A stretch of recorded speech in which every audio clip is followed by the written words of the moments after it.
ATM దగ్గర తుపాకీతో కాల్పులు జరిపి బాధితుడి నుంచి 6 లక్షల రూపాయల దుండగులు కాజేసిన ఘటన హైదరాబాద్లో సంచలనంగా మారింది.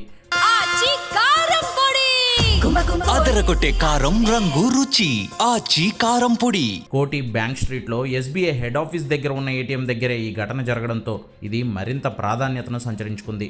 ఇద్దరు నిందితులు రిషద్ అనే వ్యక్తిని ఫాలో చేస్తూ అతని డబ్బు డిపాజిట్ చేయడానికి ఏటీఎంలోకి వెళ్ళినప్పుడు ఏటీఎంలోకి చొరబడి కాల్పులు జరిపిన విజువల్స్ సీసీటీవీ కెమెరాలో రికార్డ్ అయ్యాయి.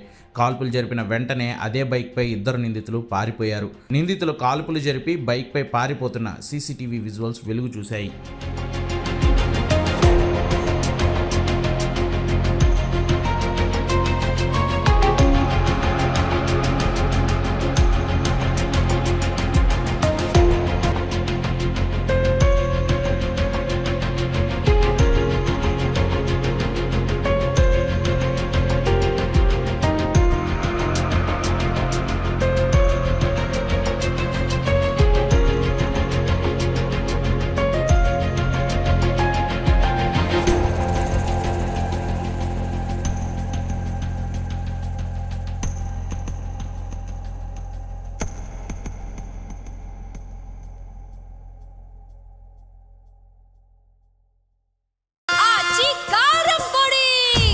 అదరగొట్టే కారం రంగు రుచి ఆచి కారం పొడి.